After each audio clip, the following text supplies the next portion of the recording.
আমার বিধবা মায়ের সাথে তার চাচাতো ভাই যেভাবে কাজ করল, গল্পটি শুনলে আপনাদের মেশিন দিয়ে পানি চলে আসবে। আমার নাম কিরণ। আমার বয়স ৩৮ বছর। আমি বিবাহিত এবং মধ্যপ্রদেশের একটি ছোট শহরে থাকি। আমার পরিবারে আমার স্বামী, যার বয়স ৪৭ বছর, আমার ১৪ বছরের ছেলে এবং ১৭ বছরের মেয়ে রয়েছে। আমার স্বামী একটি চাকরিজীবী মানুষ, কিন্তু গত ৮ বছর ধরে তিনি হাঁপানিতে ভুগছেন।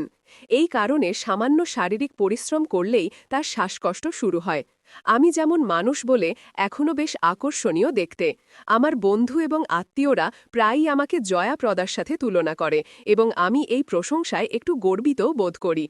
সেই দিনের কথা, যখন আমি আমার মায়ের বাড়িতে আমার চাচার মেয়ের বিয়েতে বাচ্চাদের নিয়ে গিয়েছিলাম। আমার মায়ের বাড়ি সবসময় আমার প্রিয় ছিল। বিয়ের প্রস্তুতিতে বাড়িতে প্রচুর হুল্লোড় ছিল, অতিথিদের ভিড় ছিল এবং বাড়ির প্রতিটি কোণ গুঞ্জরিত ছিল। বিয়ের একদিন আগে আমার গোসল করার জন্য বাথরুমের প্রয়োজন ছিল, কিন্তু নিচের সব বাথরুম ভরা ছিল। বাধ্য হয়ে আমাকে ছাদে তৈরি বাথরুমে যেতে হয়েছিল। সেখানে পৌঁছে আমি দেখলাম বাথরুমের দরজা ভিতর থেকে বন্ধ। আমি জিজ্ঞাসা করলাম, ভিতরে কে? উত্তর এলো, দিদি, আমি সুরজ, শুধু ২ মিনিট। সুরজ আমার চাচাতো ভাই, আমার চাচার ছেলে, ২৮ বছরের যুবক যে চাকরি করে। কিছুক্ষণ পরে সুরজ দরজা খুলল। সে তোয়ালে জড়িয়েছিল এবং তার কাপড় তার হাতে ছিল। যেই সে বের হল, তার পা পিছলে গেল এবং সে ধরাম করে পড়ে গেল। পড়ার সাথে সাথে তার তোয়ালে উপরে উঠে গেল। আমি এক মুহূর্তের জন্য এমন কিছু দেখে ফেললাম যা আমার মাথায় আটকে গেল। আমি দ্রুত গোসল করার জন্য বাথরুমে ঢুকে গেলাম, কিন্তু আমার মন অস্থির ছিল। গোসল করে বের হয়ে আমি সুরজকে নিচে দেখলাম। সে সম্পূর্ণ স্বাভাবিক আচরণ করছিল, যেন কিছুই হয়নি। কিন্তু আমার মনে কিছু বদলে গিয়েছিল। আমি বারবার সুরজের কাছে যাওয়ার চেষ্টা করতে লাগলাম। তার দৃষ্টি আকর্ষণ করার জন্য আমি তার আশেপাশে থাকতাম, তাকে স্পর্শ করার অজুহাত খুঁজতাম। কিন্তু সুরজ সম্ভবত কিছুই বুঝতে পারছিল না। তার সরলতা এবং অজ্ঞতা আমাকে আরও অস্থির করে তুলছিল। আমি সেই মুহূর্তটি ভুলতে পারছিলাম না। বিয়ে খুব ধুমধাম করে হয়ে গেল।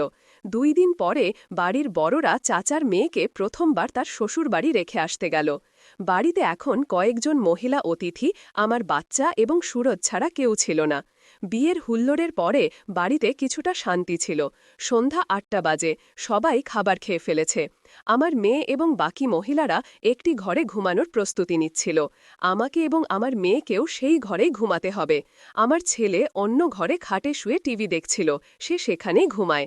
সুরজ খাবার খেয়ে বাইরে ঘুরতে গিয়েছিল। আমি আমার ছেলের কাছে গেলাম এবং তার বিছানায় অর্ধশায়িত হয়ে টিভি দেখতে লাগলাম। রাত ৯টায় সুরজ ফিরে এলো। আমাকে দেখে সে হাসল এবং বলল, কি দেখছো দিদি?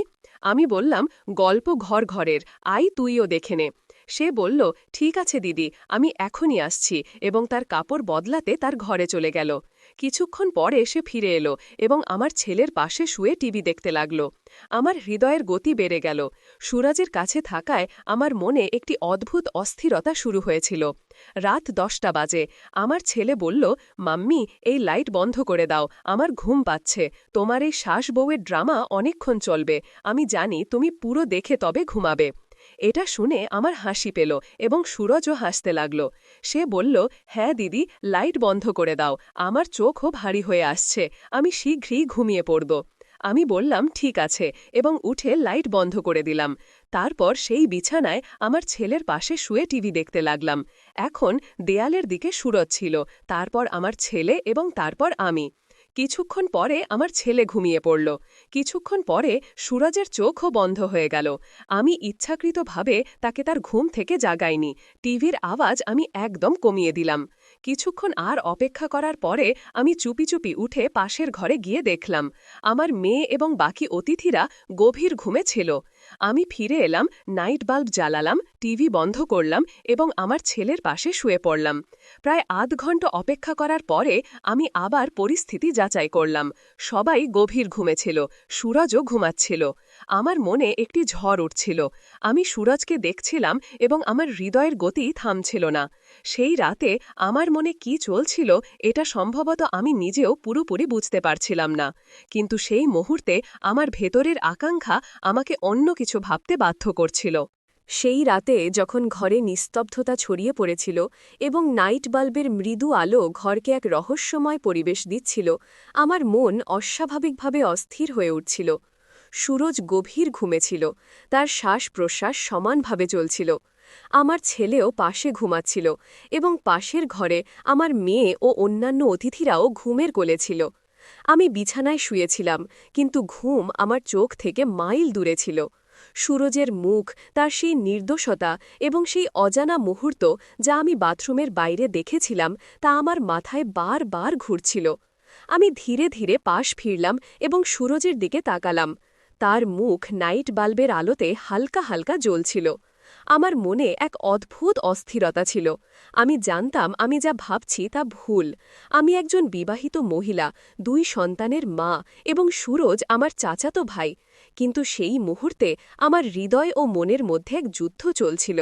আমার আকাঙ্ক্ষা আমাকে কিছু করতে উৎসাহিত করছিল এবং আমার বিবেক আমাকে থামাচ্ছিল। আমি ধীরে ধীরে আমার জায়গা থেকে ওঠার চেষ্টা করলাম, কিন্তু আমার ছেলে হালকা নড়ে উঠল। আমি থেমে গেলাম। ভয়ে আমার শ্বাস যেন বন্ধ হয়ে গেল। কিছুক্ষণ অপেক্ষা করার পর যখন আমি নিশ্চিত হলাম যে সে আবার গভীর ঘুমে আছে, আমি সাহস জোগালাম এবং ধীরে ধীরে বিছানা থেকে উঠলাম। আমার পা কাঁপছিল, কিন্তু আমি নিজেকে সামলে নিলাম এবং সুরজের কাছে গেলাম। সে তখনও গভীর ঘুমে ছিল। আমি আর একবার চারদিকে তাকালাম, এটা নিশ্চিত করতে যে কেউ জেগে আছে কিনা। সব কিছু শান্ত ছিল। আমি সুরজের পাশে বসে পড়লাম। আমার হাত কাঁপছিল। আমি ধীরে ধীরে তার কাঁধ স্পর্শ করলাম, যেন তাকে হালকা নাড়া দিয়ে দেখতে চাইলাম। কিন্তু সে জাগল না। আমার মনে এক ঝড় বয়ে যাচ্ছিল। আমি নিজেকে বললাম, কিরণ, তুমি কি করছো? এটা ভুল। কিন্তু আমার শরীর আমার মনের কথা মানল না। আমি ধীরে ধীরে তার হাত ধরলাম। তার হাত গরম ছিল এবং আমার স্পর্শে সে হালকা নড়ে উঠল। তার চোখ খুলে গেল এবং সে কিছুটা চমকে উঠল। দিদি, সে ঘুমন্ত কণ্ঠে বলল। শশ, কিছু বলো না, আমি ফিসফিস করে বললাম। আমার কণ্ঠে এক অদ্ভুত আকর্ষণ ছিল, যা সম্ভবত আমি নিজেও জানতাম না কোথা থেকে এসেছে। সুরজ চোখ রগড়াতে রগড়াতে আমার দিকে তাকাল। কি হয়েছে দিদি, সব ঠিক আছে? সে জিজ্ঞাসা করল। তার কণ্ঠে নির্দোষতা ছিল। আমি কিছুক্ষণ চুপ করে রইলাম। আমার মনে শত শত কথা একসাথে ঘুরছিল। আমি বললাম, হ্যাঁ, সব ঠিক আছে, শুধু ঘুম আসছিল না। সে হালকা হাসল এবং বলল, আমরা টিভি চালু করি নাকি, বাইরে যাই, একটু হাঁটাহাঁটি করি। তার সরলতা আমার হৃদয় আরও গলিয়ে দিচ্ছিল। না, শুধু এখানে বসে থাকি, আমি বললাম এবং তার হাত আরও শক্ত করে ধরলাম। আমি জানতাম না আমি কি চাইছিলাম, কিন্তু সেই মুহূর্তে আমি শুধু সুরজের কাছাকাছি থাকতে চেয়েছিলাম। সে কিছুটা অস্বস্তি বোধ করছিল, কিন্তু কিছু বলল না। সম্ভবত সে বুঝতে পারছিল না আমি কি চাইছিলাম। আমি ধীরে ধীরে তার মুখ আমার দিকে ঘোরালাম এবং তার চোখের দিকে তাকালাম। তার চোখে একটি প্রশ্ন ছিল, কিন্তু সে চুপ রইল। আমার হৃদয় এত দ্রুত স্পন্দিত হচ্ছিল যে আমার মনে হচ্ছিল সে তা শুনতে পাবে। সুরজ, আমি মৃদু কণ্ঠে বললাম, তুমি খুব ভালো। সে হালকা হাসল এবং বলল, দিদি, আপনিও তো ভালো, কিন্তু এত রাতে এসব কথা কেন? আমি উত্তর দিলাম না। আমার কাছে কোনো উত্তর ছিলও না। আমি শুধু তার হাত আরও শক্ত করে ধরলাম এবং ধীরে ধীরে তার দিকে এগিয়ে গেলাম। সে আর একবার আমার দিকে তাকাল। এবার তার চোখে কিছুটা ভয় এবং কিছুটা বিস্ময় ছিল। দিদি, এটা এটা ঠিক নয়, সে ধীরে বলল এবং তার হাত ছাড়ানোর চেষ্টা করল। তার শব্দগুলি আমার জন্য এক ধাক্কার মতো ছিল। আমি একদম থেমে গেলাম। আমার মুখে লজ্জা ও ভয় দুটোই ফুটে উঠল। আমি তাড়াতাড়ি তার হাত ছেড়ে দিলাম এবং পিছিয়ে গেলাম। মাফ করো সুরজ, আমি তাড়াহুড়ো করে বললাম। আমি জানি না আমি কি করছিলাম। সুরজ কিছু বলল না। সে শুধু চুপচাপ উঠে গেল এবং তার ঘরের দিকে চলে গেল। আমি সেই বিছানায় বসে রইলাম। আমার চোখের জল থামছিল না। আমি নিজেকে গালি দিতে শুরু করলাম। কিরণ, তুমি কি করেছ? তুমি সব কিছু ঝুঁকিতে ফেলেছ। সেই রাতে আমি ঘুমাতে পারিনি। সকাল হওয়া পর্যন্ত আমি আমার চিন্তায় ডুবেছিলাম। পরের দিন সুরজ আমার সাথে স্বাভাবিকভাবে কথা বলল, যেন কিছুই হয়নি। কিন্তু আমার মনে এক গভীর বোঝা ছিল। আমি জানতাম আমি একটি ভুল করেছি এবং এখন আমাকে তার বোঝা সারা জীবন বহন করতে হবে।